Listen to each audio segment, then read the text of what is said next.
Hola, muy buenas tardes. Estamos emprendiendo con Tomás Junquera, pero antes vamos a deciros cómo se organiza esto y por qué se organiza con una presentación que hemos preparado. En primer lugar, bueno, pues sabed que esto se organiza a través de INCIBE Emprende, que es un programa de impulso a la industria de la ciberseguridad nacional.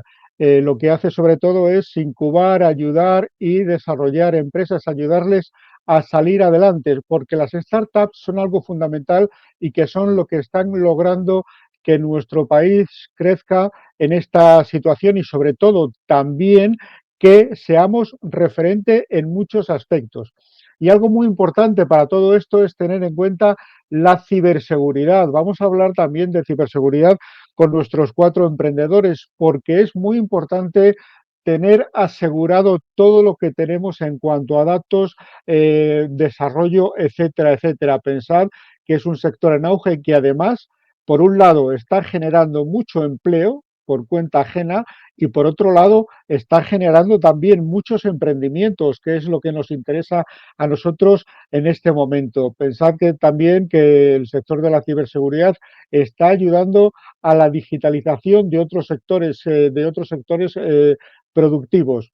Entonces, este es un programa de apoyo al emprendimiento en ciberseguridad del proyecto 2023-2026 INCIBE Emprende. Estamos emprendiendo con 4 historias de éxito. Vamos a hablar de crowdlending, experiencia de cliente, solidaridad, formación y emprender seguro. Esta charla puede llevarse a cabo gracias al convenio firmado entre el Club del Emprendimiento e INCIBE dentro del marco del programa INCIBE Emprende y financiado a través del Plan de Recuperación, Transformación y Resiliencia por la Unión Europea Next Generation. Bueno, y ahora vamos a hablar con Tomás Junquera, que en 2017 recibió el premio a la mejor startup por parte del Club Empresarial ICADE y el premio al excelente proyecto empresarial en el 19 por ICADE, Asociación Internacional. Si no me confundo de las fechas, Tomás, tenemos el placer de contar con un profesional que creó la empresa Rate and Grade y tras varios años, más de 6 años, trabajando en una consultora. Tú también lo dejaste para crear tu empresa, veo, Tomás, que te vuelvo a preguntar lo mismo que a Mireia. ¿Qué te dijeron en casa? Espera un momentito que tenemos el micrófono cerrado. Sí, Vamos a ahora, intentar ya abrir. está, ya Ahora, está. ahora, perfecto.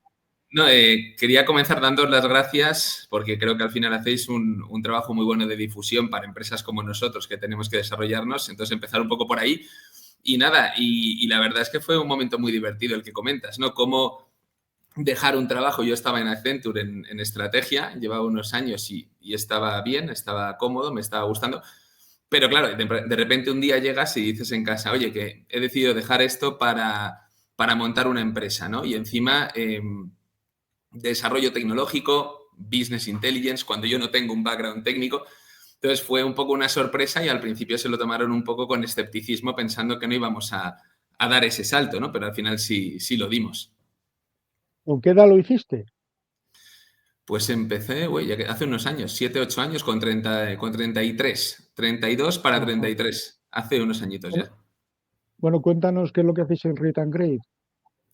Sí, pues en definitiva es muy sencillo, es escuchar humanos, es hablar con altos directivos de multinacionales e intentar conectarles con sus clientes, bien sean empleados, si hablamos más un poco de la vertiente interna, o bien un cliente pues que te lo puedes encontrar en múltiples situaciones, ¿no? Escenarios físicos, escenarios digitales, pero en definitiva es desarrollamos tecnología, somos una tecnológica y escuchamos a través de tecnología de desarrollo propio. Lo que hacemos es todo lo que escuchamos lo llevamos a unos cuadros de mando muy sencillitos para intentar que los directivos puedan tomar decisiones de alto valor con una información muy trabajada. Tomás, para hacer esto mucho más gráfico, ponnos un ejemplo. Sí, pues es que la verdad es que es muy. Hay varias verticales, ¿no? Hay una que llamamos de activación de equipos presenciales, que es, por ejemplo, un promotor, una promotora en un estanco recogiendo una información muy compleja de toda su actividad diaria. Luego también hay encuestas de clima, evaluaciones de desempeño, hay muchos elementos del mundo de recursos humanos. Y luego tenemos mucha activación de customer experience, de experiencia de cliente, a través de cualquier canal, pues a través de call centers, a través de personal también, o pues lo que intentamos empujar mucho en el mundo de lo físico a través de unos cacharros, que es como yo los llamo, que al final es un dispositivo digital encastrado en un tótem, escuchando al cliente. Puede ser, imagínate, como una evolución muy, muy, muy avanzada de lo que en su momento era el palo con las 4 caritas de algunas empresas que había en el mercado, ¿no? Recogiendo escucha de cliente. ¿Podríamos decir algo así como que tu carrera se ha enfocado en la comunicación y el liderazgo empresarial utilizando herramientas tecnológicas? Sí, sería muy correcto. Lo que pasa es que yo me he dado cuenta hace poco, Juanma. La verdad es Mm. que al principio nacimos con una idea de algo mucho más acotado y yo creo que esa definición, que creo que nunca nadie la ha hecho tan exacta como tú, creo que es muy acertada, pero yo creo que de eso nos dimos cuenta más adelante, ¿no? Cuando fuimos desarrollando distintas verticales fue cuando empezamos a ver que el hilo conductor era la comunicación. Pero vamos, totalmente correcto. ¿Y cuáles consideras que fueron los puntos claves de tu formación que te prepararon para enfrentarte a esto? ¿Y cuáles son los que necesitaste aprender después? Pues antes de llegar a la formación en sí, yo para mí lo determinante en mi vida ha sido un poco pues que mi familia y mis amigos siempre me han apoyado muchísimo y mis parejas cuando las he ido teniendo, ahora estoy casado, felizmente casado con una mujer que me apoya muchísimo y yo creo que ese apoyo es fundamental porque es un poco lo que luego te permite que lo que estés sembrando llegue a germinar, ¿no? Y luego pues evidentemente pues la universidad ICADE pues te permite desarrollarte mucho, muchos puntos de vista muy enriquecedores. O sea, yo diría que al final la formación es básica y luego ya enfrentarte lo antes posible al mundo real. Yo he aprendido muchísimo cuando ya me he tenido que poner a pelearme yo con la empresa, sentándome con directivos que te dan 50 vueltas todos, pues para intentar cerrar ese gap tienes que intentar pues aprender muy rápido para sobrevivir, ¿no? O sea, el día a día, yo diría. Al hablar de la experiencia de cliente, digamos, de la parte presencial, uno se pregunta si se han olvidado las empresas del cliente físico y está todo a lo digital.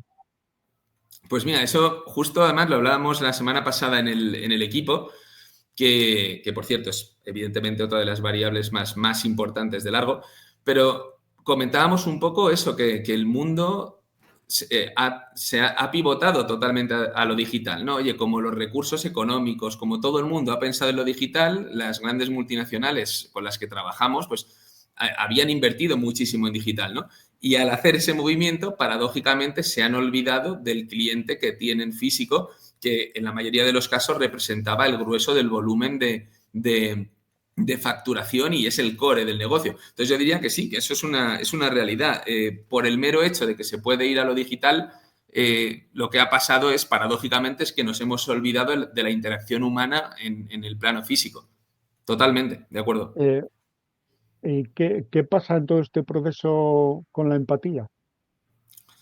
Pues es muy importante. Al final, el humano, cuanto más digital te vuelves, a veces más desaparece esa empatía. Entonces, por eso quizás en el plano de lo físico hay muchísima información que ahora se está denostando, ¿no? Es decir, oye, y escucho mucha gente como si fuesen variables de segmentación, pero al final hay muchísima información en la cabeza de los humanos que no se puede expresar a través de los canales de captura de información, ¿no? Entonces, yo creo que el equilibrio sería lo idóneo. Oye, hagamos una gran captura digital porque es muy útil, muy, muy, muy útil, pero intentemos acercarnos al humano para conseguir entenderle en el cuerpo a cuerpo y captar también esa información que a lo mejor de otra manera se nos está escapando.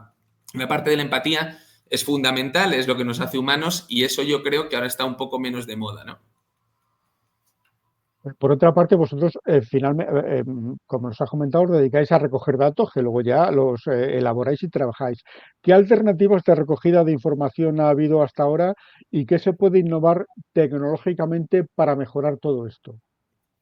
Vale, pues yo diría que en general lo que ha habido ha sido una filosofía de silos. Me explico, las empresas en general ha habido una temporada en la que se han obsesionado, un poco a nuestro juicio, con comprar herramientas. Entonces, cada herramienta tiene por detrás, pues, captura datos y luego de fondo tienen un modelo de datos, unas tripas que luego te permiten llegar a esos cuadros de mando, ¿no? Entonces yo creo que ha habido un poco esa obsesión de intentar simplemente tener muchas herramientas sin pensar que para conseguir la información realmente tenías que hilar toda esa información, ¿no?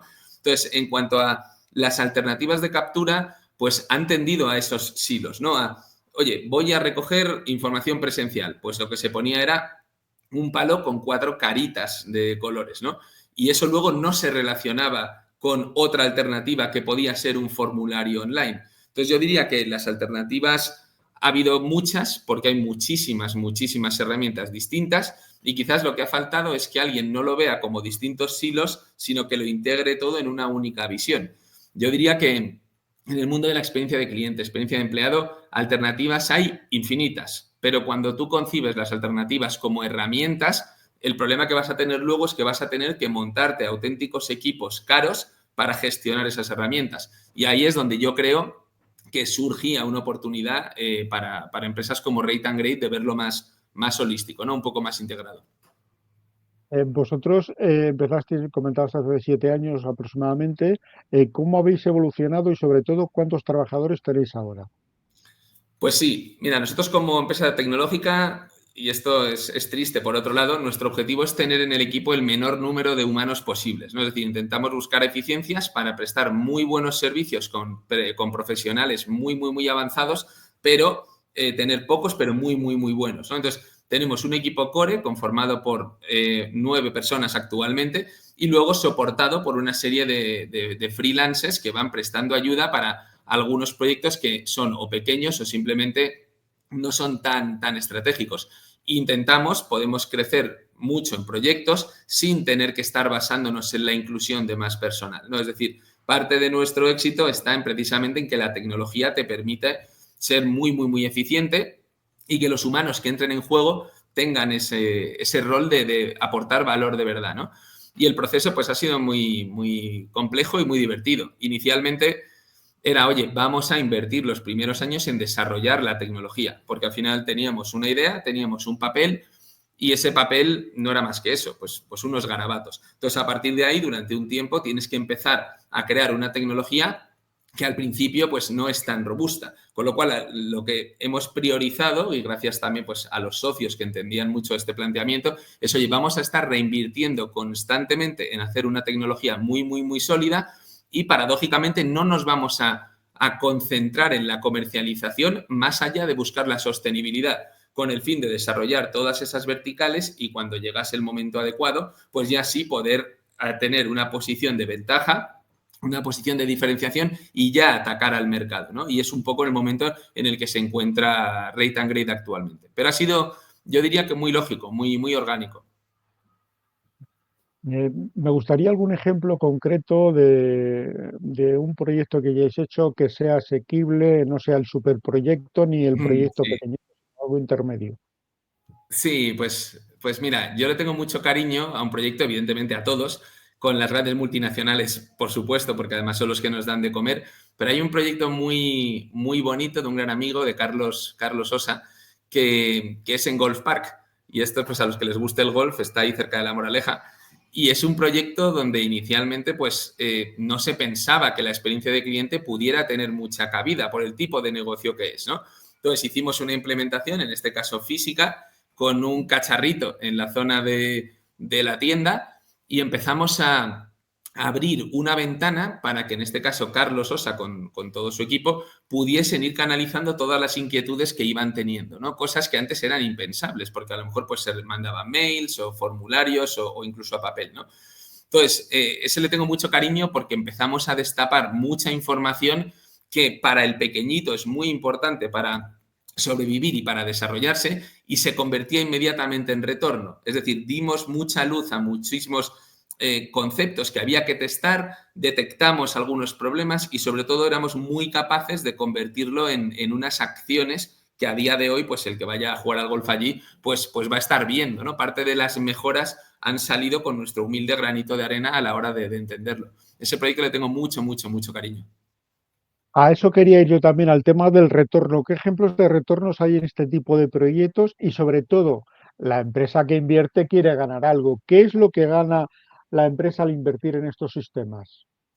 Pues fíjate, esa pregunta también es divertida y es un poco polémica, ¿no? Porque el retorno va a depender mucho de quién sea la persona que está a los mandos de la herramienta de captura de información. Es decir, realmente RAID no es en sí mismo nada, es una capacitación para escuchar. Entonces, si tienes un directivo que no sabe qué preguntar, lo que va a salir de ahí no va a tener mucho sentido. Y nos hemos encontrado en el camino con empresas que no sabían, no tenían muy claro qué se podría preguntar, ¿no? Cuando la gente sabe por qué información necesita, que es un poco la fase consultora de RAID, lo que intentamos fomentar, oye, vamos a pensar en qué nos ayuda a mejorar, los retornos son increíbles. ¿Por qué? Porque al final todo lo que canalizamos nosotros son las inquietudes principales que tiene la alta dirección de una multinacional. Entonces lo que hacemos es básicamente decirle, ¿qué necesitas? Cuando lo coge un perfil de marketing, empieza a canalizar acciones de marketing que permiten obtener un retorno significativamente mayor de los clientes fieles y los no fieles, ¿no? Para captar o para fidelizar. Cuando lo coge una persona más de operaciones, conseguimos unos ahorros muy significativos en costes porque estamos incluyendo al cliente dentro de la ecuación, podemos detectar qué procesos no son los adecuados, qué se puede modificar. Entonces yo diría que los retornos son muy, muy, muy considerables, sobre todo cuantificables, o sea, son relevantes y cuantificables, es decir, se pueden ver, son tangibles y son de cualquier ámbito, ¿no? Mayor venta, productividad, eficiencia en procesos, es un poco variado. Vamos a hablar enseguida de ciberseguridad, pero antes, Begoña Martín, volviendo a un tema que tocábamos antes, nos pregunta, ¿qué ocurre si hay falta de apoyo familiar? ¿Se puede emprender? Sin ningún género de duda, sí. O sea, es decir, esto es una más, es una ayuda, es como pues todo, hay distintos escenarios y sin duda se puede, no tengo ninguna duda. Lo que uno tiene que tener es una resiliencia enorme y saber de antemano que te van a disparar. No es si te van a disparar o no, es te van a disparar y tú tienes que saber que da igual quién te dispare, cómo, cuándo y por qué, te vas a seguir levantando. Y hay días en los que estás, perdón por la expresión, bastante jodido, porque no todo, evidentemente, no es un camino de rosas. Sí se puede, lo que uno tiene es que ser muy fuerte mentalmente, y ahí es donde quizás lo más importante te diría es, coge un buen equipo. O sea, yo soy hoy la cara visible, estoy dando yo la cara contando la historia de Raid, pero quizás soy a día de hoy el más prescindible de Raid en este punto, porque los que tengo detrás son unos máquinas, y lo digo con toda la honestidad del mundo. Al final, sin el equipo sí sería imposible. O sea que sin familia se puede, sin equipo te digo que no. Si yo te digo la palabra ciberseguridad, ¿tú qué me respondes? Te digo Nacho y Justo, que son un poco los responsables dentro de Raid. Te diría, nosotros lo que hacemos es apalancarnos siempre con partners de primer nivel, expertos cada uno en su área, y entonces tenemos algunos partners que cubren todo el ámbito de ciberseguridad, y luego seguir muy a pies juntillas todo lo que te van diciendo esos partners. Al final los partners te dicen, oye, todo lo que se puede saber y te ayudan a tecnológicamente blindar lo que es la empresa, y luego el equipo tiene una parte de confianza y de capacidad de intentar blindar todo lo que te acaban de decir para meter el mayor número de mecanismos para protegerse, ¿no? Es un tema muy, muy candente y en el mundo nuestro, mundo de tecnología, mundo de data, pues imagínate todo lo que no hay, ¿no? Cuando tienes pliegos de grandes multinacionales, pues hay algunas que, pues que tienen unos requisitos realmente brutales, ¿no? Y cumplir con todo, pues a veces es un quebradero de cabeza. Las empresas de tu sector imagino que están más o menos concienciadas de la necesidad de tener muy claro el tema de la ciberseguridad y controlarlo, ¿no? Sí, sí, vamos, es un tema. Además, yo diría que el principal problema es que los ciberdelincuentes van, yo creo, más rápido que la sociedad y que el sistema en sí mismo, ¿no? Y cada vez hay pues más fórmulas y nuevas cosas que el año pasado no existían. Inteligencia artificial, ciberseguridad, asócialo con inteligencia artificial y da un poco de miedo, ¿no? Porque no sabes dónde puedes llegar. Sí, sí, ahí desde luego es un foco de inversión y es un foco donde uno tiene que estar muy atento porque todo el mundo de alguna manera más o menos trabaja en entornos cloud, es decir, hay muchos puntos por los que potencialmente te pueden intentar atacar.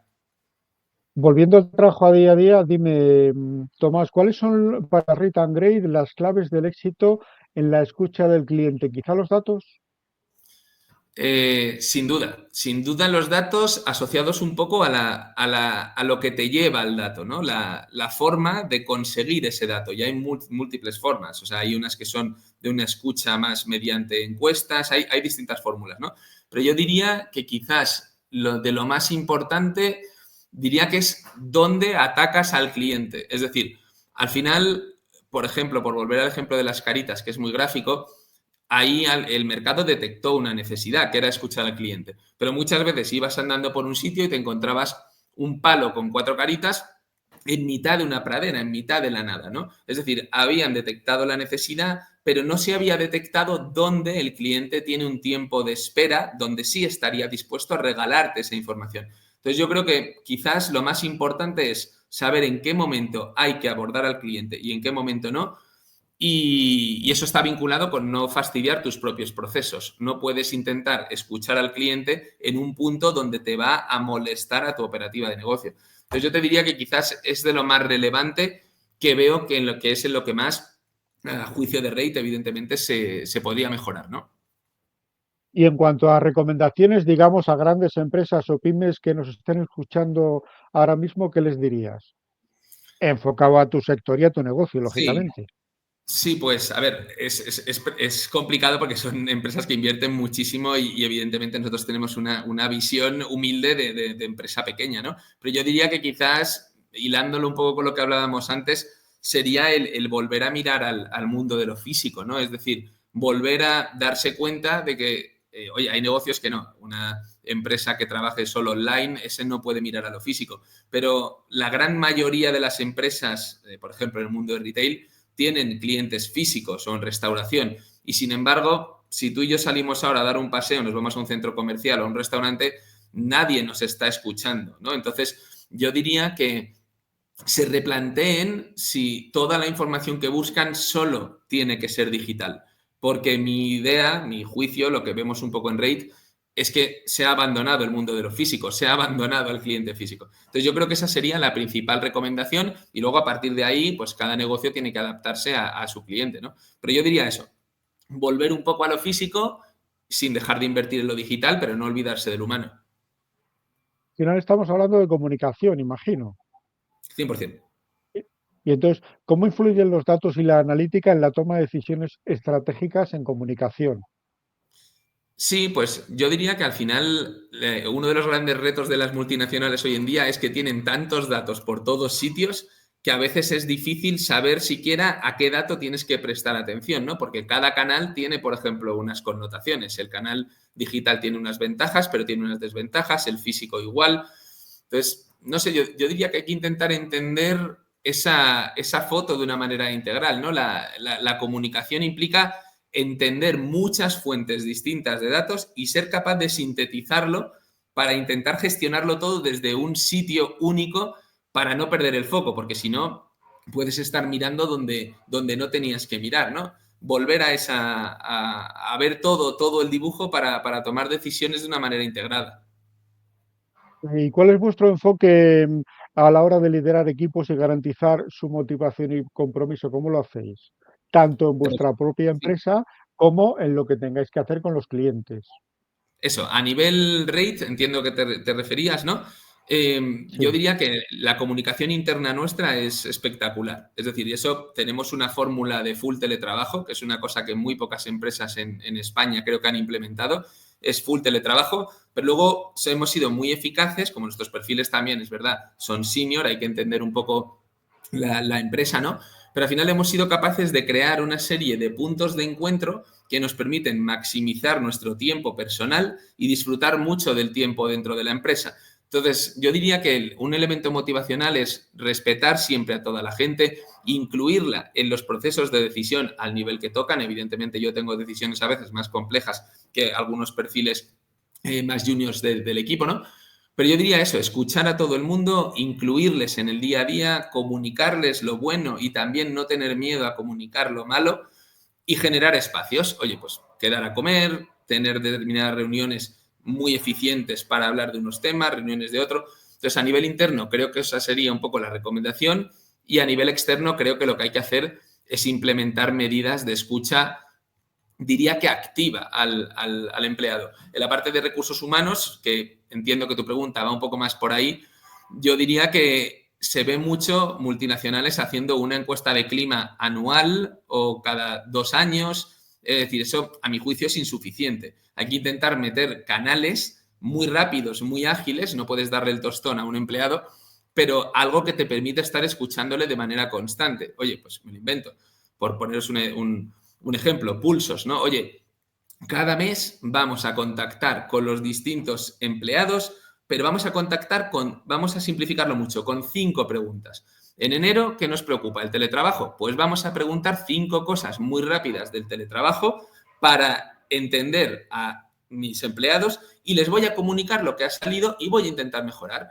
Cuando ya ha pasado enero, nos vamos a febrero y a lo mejor la problemática ya no es el teletrabajo, sino que es un modelo de incentivos. Pues vamos a contactar con ellos también para entender la problemática de febrero. Es decir, intentar escuchar, pero escuchar de manera constante, no una encuesta de clima o de cultura cada año o cada 2 años, porque evidentemente la persona se desconecta de la empresa, es inevitable.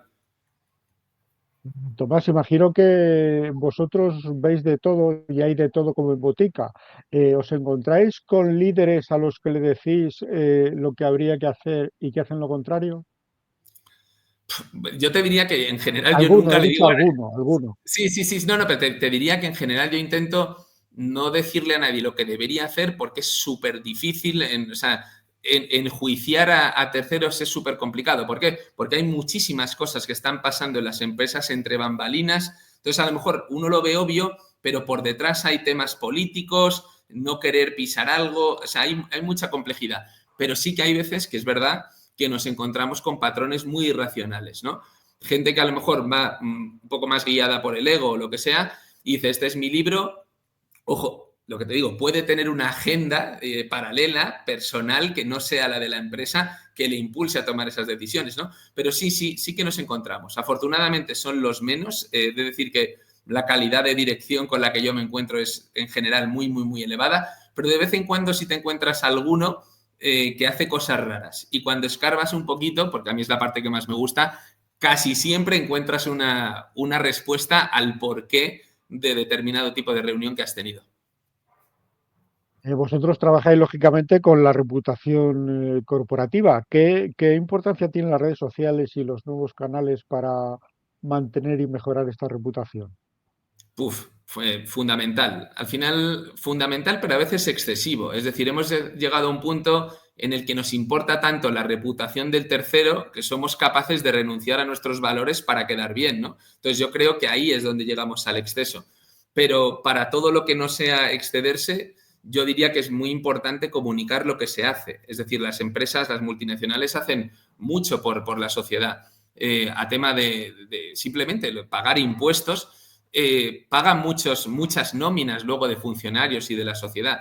Eso la gente no lo tiende a escuchar. Luego hay mucha RSC, responsabilidad social corporativa, y se están haciendo cosas fantásticas por la sociedad. Pues yo creo que en temas como redes sociales, en determinados medios, se tendría uno que preocupar más de publicar esas cosas para que la sociedad entienda el bien social de emprender, de montar un negocio, ¿no? Y preocuparse a lo mejor un poco menos de la crítica. ¿Por qué? Porque vivimos en un mundo plagado de haters y hay que convivir con los haters. Se nos va a criticar, diría, hagamos lo que hagamos, va a haber críticas, pues intentemos ser genuinos y publicar todo lo bueno que hacemos. Y luego otro tema también es la diversidad, que imagino que son datos que también recabáis, la diversidad de los equipos a la hora de afrontar proyectos complejos. ¿Esto lo tenemos ya en cuenta o la gente todavía es reticente a elegir a otras personas que no piensen como tú? Sí, no, yo creo que en general ahí sí que se ha avanzado mucho, ¿eh? Nosotros tenemos gente de todas las nacionalidades, dentro de que somos un equipo pequeño, pero solo somos 3, 4 españoles. Históricamente ha habido mucha. Yo creo que se enriquece. Yo creo que al final, si eres capaz de combinar puntos de vista, desde el punto de vista egoísta, el que mejora es uno mismo porque te estás incorporando muchos puntos de vista distintos, ¿no? Si no, nos iríamos un poco al modelo que decías, otro tipo de perfil de directivo que solo quiere pues, ser un poco dictatorial y que hagan lo que él quiere, ¿no? Yo creo que en general la diversidad ha mejorado muchísimo y es algo que aprecio mucho de los últimos años, que de verdad veo que eso sí se está trascendiendo y que por lo menos en España y en Madrid, donde más podemos hablar, es verdad, tenemos proyectos internacionales, pero quizás los veo un poco menos cerca, ¿no? En el día a día, pero yo diría que sí, que ha habido un gran avance. Prácticamente no nos queda tiempo, Tomás, pero no me gustaría despedir esta charla sin darte la opción de que nos digas algo que se nos haya quedado en el tintero, que seguro que se ha quedado mucho, y que tú consideres de interés, ya sea de tu empresa, de la actividad que realizas, de cómo la hacéis, de los resultados que Sí. ofrecéis a otras empresas o de los beneficios sociales, porque al fin y al cabo también estáis haciendo un beneficio social. Pues fíjate, yo resaltaría el papel de los terceros en que una empresa consiga evolucionar y crecer. Es decir, volviendo un poco atrás, el Club de Emprendimiento, ICADE, instituciones públicas nos han apoyado, ENISA. Diría que para que un proyecto salga, tú necesitas ser muy resiliente, en línea con lo que hablábamos antes, ¿no? Montar un muy buen equipo, si puedes, te ayuda a tu familia mejor, pero creo que habría que resaltar mucho el papel de tantas empresas, de tantos colaboradores, trabajamos con muchos, NetMentora, me vienen muchos a la cabeza, y que han sumado un granito de arena que ha sido fundamental a la hora de dar un saltito más. Y a veces esa gente te presenta a otra persona que tiene la llave que estabas buscando, ¿no? Entonces yo diría que en todos los proyectos a veces tendríamos que hablar más de toda la ayuda que hemos recibido del entorno para entender que emprender es una cosa más de un ecosistema, ¿no? No solamente de la empresa en sí y su entorno más cercano. O sea que en esta línea ya aprovecho y os doy las gracias de nuevo porque de verdad que me siento muy honrado de estar aquí con vosotros y valoro muchísimo lo que hacéis por todos nosotros. Pues muchísimas gracias, Tomás, a seguir creciendo, creando empleo, que no tiene por qué ser solo en la empresa, sino cuando contratas a alguien de fuera también estás creando empleo, o sea, cuando Correcto. subcontratamos, o sea que todo es importante. Muchísimas gracias. A vosotros, faltaría más. Un abrazo.